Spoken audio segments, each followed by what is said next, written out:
Well, now we can move on to the substantive part of the agenda, starting off with this panel session, putting the creative into partnerships panel. So we've just talked about the principle of partnerships being in the innovation strategy, and I'm sure our facilitator, Paul Spiro, the chair of the Brisbane Festival and the chair of Gaydon's Law Practice, who will be taking this session, will talk to us a lot about partnerships and all more. He'll be introducing panellists David Berthold, Phil Smith and David Hart.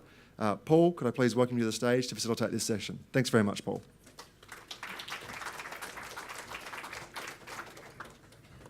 Could the panellists come up to the stage, because you're the real show here today, not me. I don't know where David, second David, over there. So firstly, I'd like to acknowledge the traditional owners of the land on which we meet here today, and pay my respect to their elders, past, present, and their future leaders. We've got 30 minutes today to talk about art, creativity, partnerships, etc.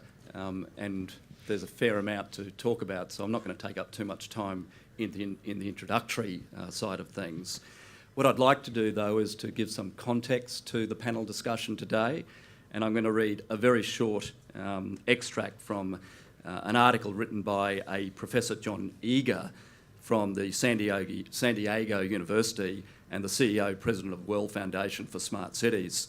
And as I say, this will set the context for the discussion from the panel. John says, cities across America are putting in place a broadband infrastructure necessary to support the new digital economy and society, and looking at the Internet of Everything, where everything is connected to almost every other thing, to provide cities with the tools to ensure safer cities, better transportation, affordable housing and healthcare, energy and water consumption, and more. But this is the bit that I want to stress, and this is the bit that's going to take up the panel discussion today, I'm sure. John goes on to say, unfortunately, the plan to embrace technology doesn't usually include the establishment of art and cultural institutions. It connects things, but not people, in a way that inspires them, makes them wonder, and let them dream. This is a disconnect.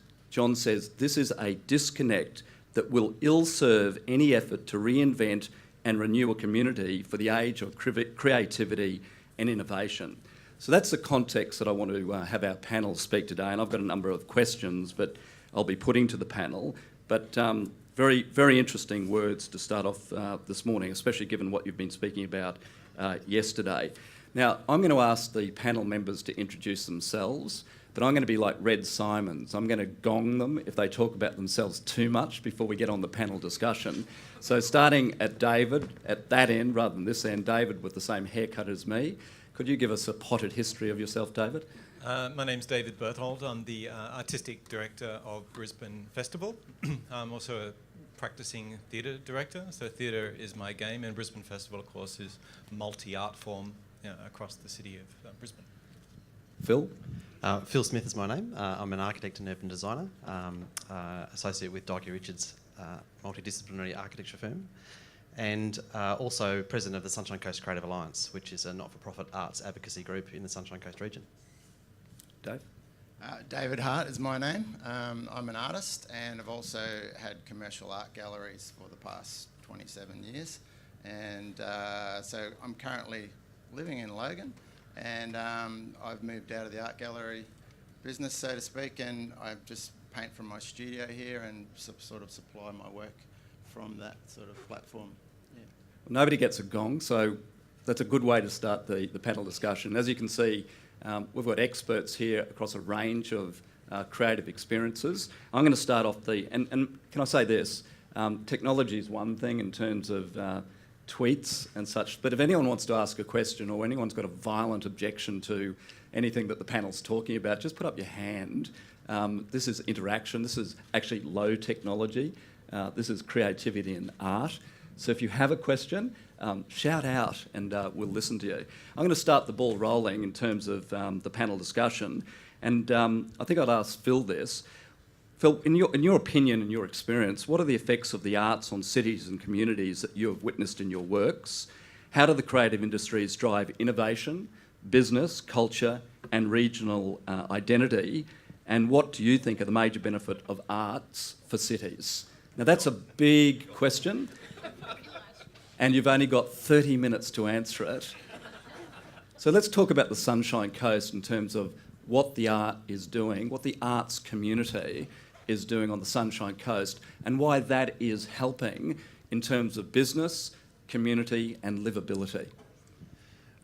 Well, I'm not sure that it's doing anything at the moment in particular to actually drive stuff. At the moment, our arts and cultural landscape is really responsive to our region and our geography. We have a particular challenge on the Sunshine Coast, which a lot of Queensland local governments have, which we're a large local governments area and we're spread across a wide area. Our greatest challenge as an organisation that wants to network artists and give visibility to artists and showcase them is that we're all sort of discombobulated, we're spread across this wide region. And then we're also broken into these sort of little pockets and villages, which is great, but there's a parochialness that comes from that where people from Noosa won't come to events in Caloundra and no one goes to Nambour and blah, blah, blah. So that's sort of an immediate challenge in terms of what we do. What we are trying to do through our advocacy and our auspicing is to actually connect those groups up. But what we do in the conversations that we have with cities and governments, and local government in particular, is we sort of advocate towards them about the value of the artists and creative processes in actually driving economy. So we're currently working with Sun Central at the moment, which is the government, if you like, company that's driving the redevelopment of the new Maroochydore CBD. And they very much understand that you can't plonk a new city centre into a place and then expect culture just to sort of materialise. That it's actually got to grow from somewhere and it's got to grow out of the people. So we are talking to them about actually establishing a series of ephemeral arts events onto a piece of land that the community currently doesn't have access to allow them to engage with that piece of land and then to actually then grow and craft works of art out of that then will get embedded into the fabric. And so that's working with the construction workers. It's, we've got an artist who's actually looking at documenting movement on the site. And it's actually considering the workforce, the construction, the civil engineers and all the workers on the graders, that they might actually participate in works of art that actually document the evolution and the construction of a brand new regional city. So that's kind of a cool idea. So we're talking, and that's not just an art idea, but that's also an idea about value and exchange. And there's possibly even investment opportunities and other things that Sun Central very much understand as a cultural driver of economy. There's so much in just what Phil has said then. I think that could take up an hour or so of further discussion, but I'd like to touch on two things that you said. The whole idea of a region and a widely dispersed region. I was speaking to the Mayor of North Burnett last night, which has got a massive geographic spread, and it sort of struck me, how can the arts assist in an environment, regional environment, where you have interspersed communities, low populations and large geographic areas? I think it's easier to understand the context of art and creativity in artist communities within an urban environment. But after I was discussing with the Mayor last night of North Burnett, I thought, how can you assist the rural communities and the more regional dispersed communities through an arts and creative process? And even though I'm looking at you, Phil, please, anyone jump in and address that. Well, I think for us, we always start with the artist. And so we're having this conversation with Sunshine Coast Council at the moment about their arts and cultural strategy, and they want to get down to business, they want to do a framework and then go to community consultation. What we'd like to see happen is them actually engage in artistic and creative processes to drive community and stakeholder engagement, and actually let that be artist-centred. So rather than doing a normal consultation process, actually let art processes drive that, embed artists into that process. Because artists... Phil, can I interrupt you then? Because you've mentioned the artist, and David is an artist. David, how do you see that interaction between the artistic community, artists, and government? How do you see that working, and is it working well? Can you make any suggestions? You've got a lot of councillors here, you've got the Mayor. Have you got any suggestions on how that works and how it can work better? Well, I can only talk about what I've been doing. So I've been doing a few collaborations with Brisbane City Council has been one of them. So what I've done with those guys is I've produced some a series on waltzing Matilda, which is an expression of you know, the Australian spirit. And you know, and I've put a series like that together into a really nice gift pack for those guys. So when they international visitors, you know, that's a little collaboration that I do with those guys. They give those out. I think that you know, we need to, as technology advances, we need to make sure that we don't we don't disconnect that human interaction. And so technology is great, but people still need an experience as well. And well, you can have a driverless car, but if there's nowhere to drive to have fun, exactly. It's not much use, is it? Yeah, people still want to go to the museum and take their family out and go and see something. So I think it's great that cities, you know, still have that as a value, and that you know, we work towards making. And is your experience in terms of working with local authorities and, for example, Brisbane City Council, an encouraging experience? Yeah, I mean, I find that all the councils that I've worked with have been, you know, very, like they like to promote the arts, and I've only ever had pretty positive experiences. Well, that's good news for the councillors here, and the more that we can get that, the better. Keep it up. Keep it up. David, I'm the chair of Brisbane Festival, aren't I? You can have the job. As the artistic director of Brisbane Festival, which is, I think it's Queensland's largest cultural event. It's a $17 million event that's put on every year in September. You know, some people may question the value proposition involved in that, because there is a substantial amount of government funding involved, state funding and Brisbane City Council funding. If you're put on the spot, what's your elevator pitch to the person who questions why we're spending money on those sorts of events? Well, I think you've used, actually continuing theme through here, you've used the phrase livability, and I think cities around the world, or even suburbs around the world, are recognising that livability and all that it entails is actually part of living a happy life. And as you say, the driverless car, and I guess festivals or large arts events, small arts events, are about, you know, allowing people more than they might otherwise be able to live a happy event, happy life. There's one thing I want to talk about.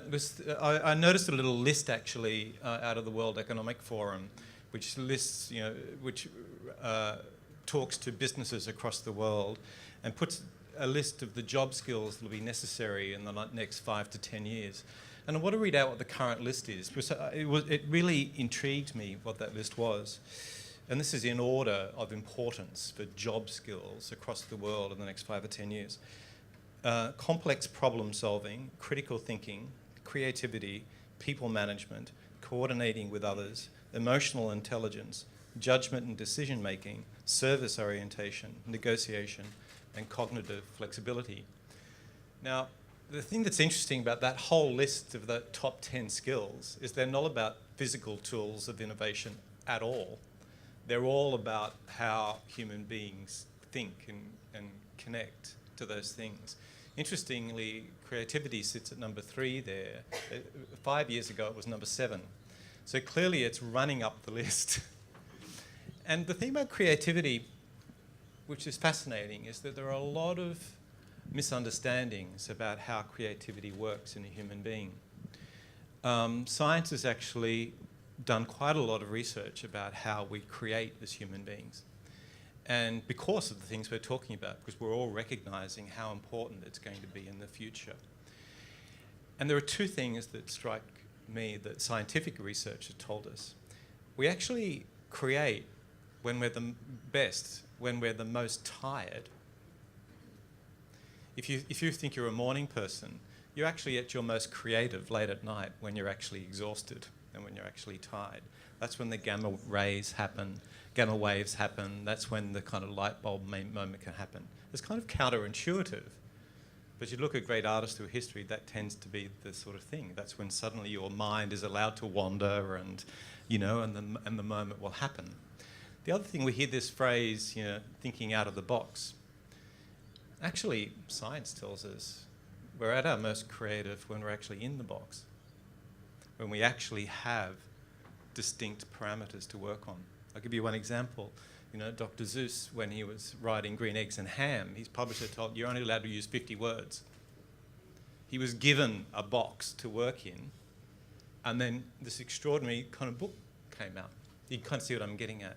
That actually having a frame actually invites the creativity. So this phrase, thinking out of the box, is actually kind of in the wrong territory.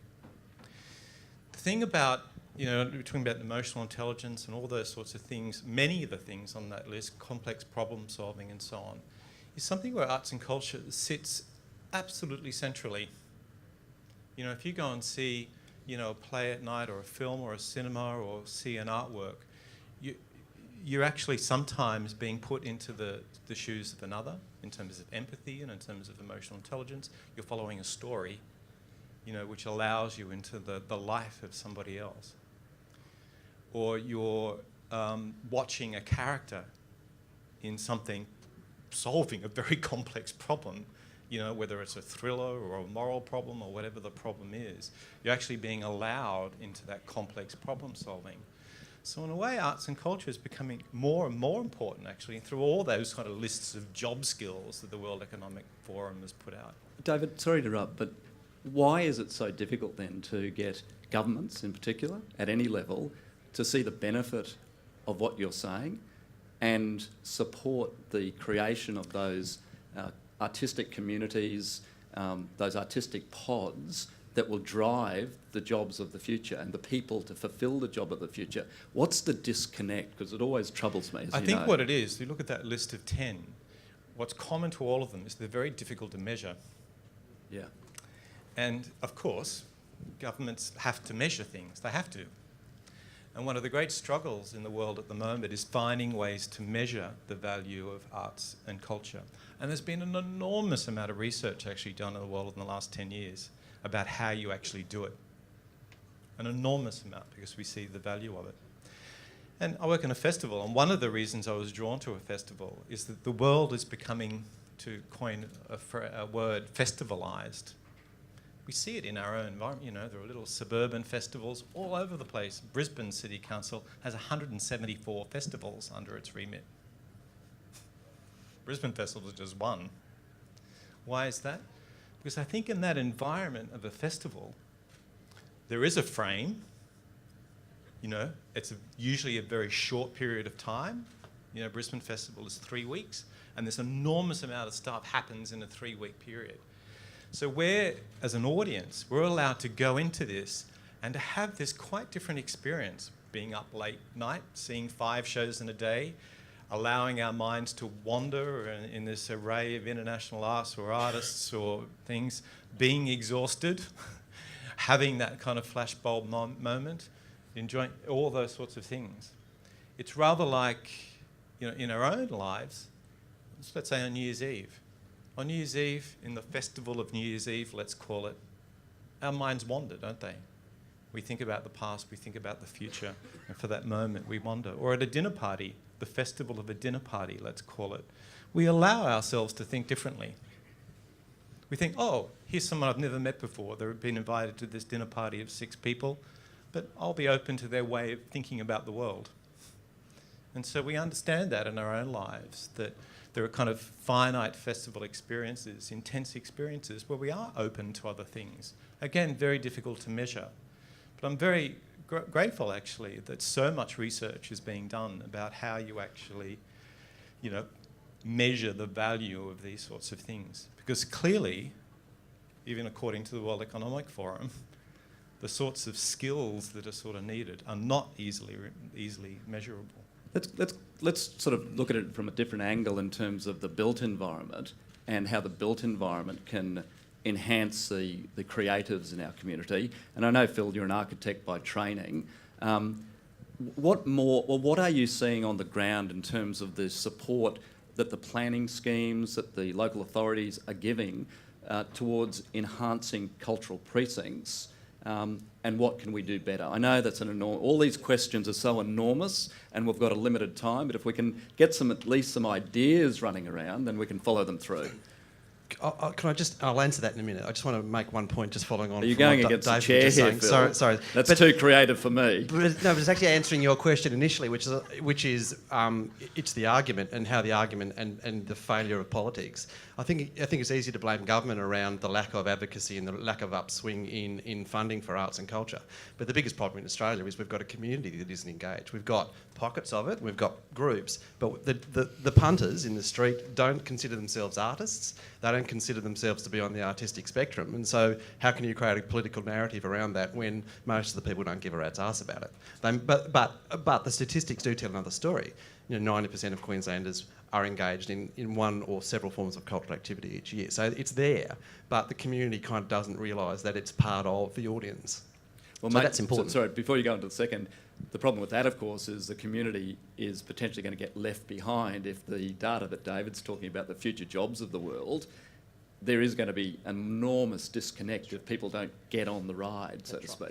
But we have this thing that when we transition from childhood to adulthood, we presume or we just assume that we're no longer artistic. We all acknowledge that our kids are creative, but we don't as adults acknowledge that we are creative as well. So there's something weird going on in the way that we embrace the notion of creativity in our own personal development. So Built environment? built environment, look, for me it's all about urbanism, and it's all about the urbanism and the reason that we congregate together in cities. Cities are about exchange, and they're about exchange of ideas and commerce and a whole range of things. So, and we know that when you get people to frot, you get them together and to mix in urban environments. That's when innovation and exchange and Picasso having coffee with Hemingway, all those sorts of great things kind of happen and things come out of that. So for me, it's not about architecture as such. It's about the way that architectural forms create great places and create great streets. Planning schemes are awful instruments for delivering all of those outcomes, as you'll well know. But I'm kind of gratified that a lot of councils are now starting to address and embed these things, it would seem, into their other corporate policy documents around communities and livability, and you mentioned the word livability before. So Sunny Coast Council's now got what's an environmental strategy, but it's actually, what do they call it, a sustainability and livability strategy. And it's got some really key things in there about place. And so that then becomes the policy that then makes the planners in council actually start to think about embedding place into a legal framework, which is hard to do. Yeah, it's an interesting point, and it's debated around the world whether this can be top down or bottom up. I'm looking over and thinking about Barcelona. It's had a cultural history for thousands of years. Can we create our own cultural history from top-down planning, or does it have to bubble up from the artists themselves? I know, David, you've got some wonderful space down at where your painting is in. My studio. Yes, your studio. Yep. Is that a space that you had to find yourself? Was it in a hub? How did you come across it? Have you had help with the authority in terms of being able to facilitate it? So what's your idea about, do we have to create these spaces by top-down methodology, or do artists have to create it themselves? Well, I mean, I could paint anywhere. It wouldn't bother me. We should have bought a canvas here for him today, I think. Yeah, well, I could have done something for you. Life. But the space I'm in now, I was moving over to America for a little while, so I found that pretty quickly. It's just like a warehouse type space, but it's great for me. Like, it's here in Logan. No one comes there and disturbs me. I can just do what I want, mess the place up, and I do a lot of great stuff out of there. But as an artist, I've always got a desire to take art a bit further, and I like to see new platforms where we can show people what we're doing, and I love inspiring people. Get them excited about stuff, and art's a great platform for showing people what they're capable of, not necessarily come and have a look at me. What are you capable of? And so having platforms where we can do that is important. I just will sort of stay on this point for a moment. We all know that there's buildings which are vacant in various suburbs of various cities, and some cities in Australia and throughout the world have taken a proactive position of saying, okay, we're going to put aside that vacant building for artistic creativity. I think Newcastle, David, is one of those cities. Do you think there's an opportunity for places like Logan, Sunshine Coast, regional councils, etc., to look more closely at that, to try and create some artistic freedom and liberty by freeing up space that is perhaps not otherwise used? Absolutely. Anyone for the panel, please? It's, Yeah, I reckon they should.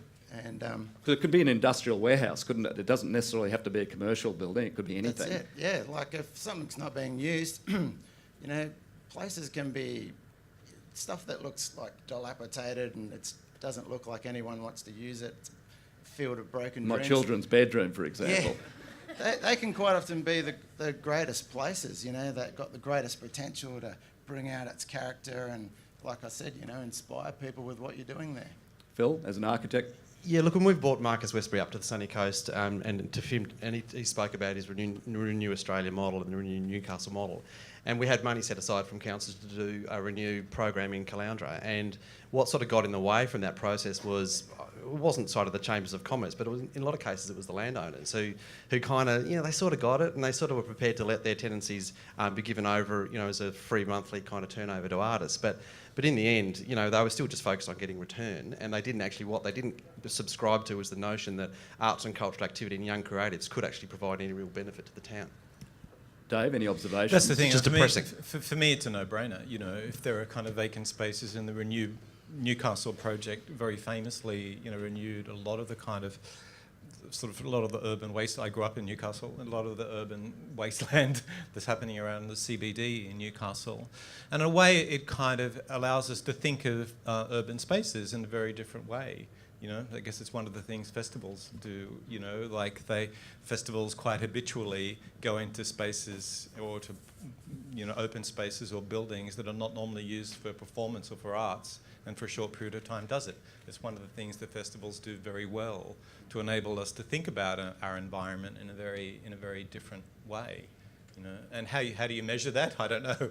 You know, and it's interesting the notion of measurement, because, you know, I could say very simply to you that you know, the economic impact of Brisbane Festival is about $35 million. All right, that's lovely. That'll make a lot of people happy. But what I'm also interested in is the stories of an individual seeing something, you know, at a performance and actually having their lives changed fundamentally, to actually think about the world in an utterly different way. How do you measure that? For me, that's as valuable, you know, as them actually going to a restaurant before the show and buying a meal, which is what the economic impact is. You know, that's easily measurable. But the impact on the human living is not. I've been given my own Red Simons tag here by the MC, so we've got 5 minutes to wrap up this session. I'm going to come back to something that Phil said about the punters not realising or not connecting with some of the ideas, Phil, that we know are important. In summation, how do you think that we can take, and I don't mean it in a derogatory term because I love a good Broncos game as much as the next person, but how can we make sure that we don't have a disconnect as we move forward between the general public in terms of what their desires are in terms of creativity and what we know the future is going to unfold in terms of the jobs that David's talking about? A simple thing: get more women involved. Ask more women. I mean, three So middle-aged white guys. gender diversity. Well, gender diversity. I mean, I think we need more voices. I mean, 70% of our members are women. Middle-aged, did you say? What? Oh, sorry, might be older than you, but Demographic. But yeah, I mean, women's voices are really important, and they are, you know, traditionally, I suppose, in this country, more engaged in arts and cultural development than men. I think that's a great point, a really great point. David? I think that's right. The future is female. I think there's a lot of, that's the long arc of history. It very clearly points towards that. And part of that threads into exactly what, you know, we're kind of talking about, I've got to say. And opening out to all those sorts of experiences. You know, the future is certainly female. You've got the final say as the artist. All right then. Well, my world is a little bit different to what these guys do, being in what I do as an artist. But for me, it's about painting stuff that people can connect to, you know. As ordinary, everyday people can connect to something. They don't have to wonder what this means. Like, they can get a connection from it. Painting stuff that's important and that's going to be inspirational and inspiring to the people that view it. That's beautifully said. Look, ladies and gentlemen, I am on time, yes. I'd like to Actually, before I thank the panel, I'll just give one personal anecdote. I started my law firm in Brisbane in 1987. We had no, I guess, market penetration at that time. We had 10 people on board, and we decided collectively to support the arts. We didn't really know what that meant. I was a young white male back then, but we just thought it was the right thing to do, and it's been a journey for myself and my firm Gaydens, which has been both personally rewarding and, dare I say it, financially rewarding, because we have created a culture of creativity like I've never experienced before walking into other professional service firms. So my experience is that the arts, the creatives of this world can help you with your business, it can help you with your branding, and guess what? It can help society, and that's not a bad thing. So ladies and gentlemen, would you please join with me in thanking our panel today? Thank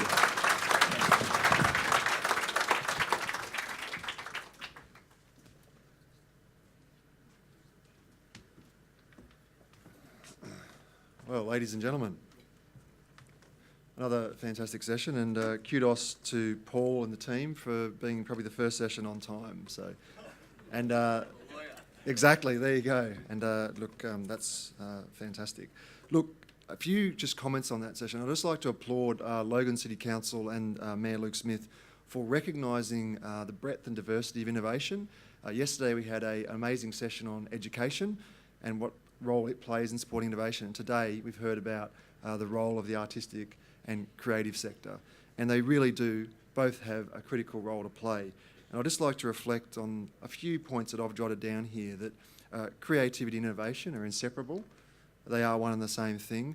As Paul just mentioned there, not only can the creative sector have a very tangible and real impact on business endeavours and outcomes for community, social, environmental, etc., I would argue myself that art and creativity are an end in itself. And ultimately innovation is about the advancement of mankind. And if we can support endeavours that are engaging and build up welfare in the community, be it through artistic or creative endeavours, then that is a positive thing. Not to mention the nourishment to our spirit and our soul and that impact that it has on innovation and creativity. Can I also just mention again, and I did say this point yesterday, and Paul very nicely put the point, I believe, about the dialogue of measurement. All too often in this country, we fall into the trap of believing that GDP is the be-all and end-all. We know it's a broken measure, yet we continue to push it forward, and it does not value and recognise a whole bunch of endeavours and environmental issues in our community. So I'd just like to thank Paul for raising that point again.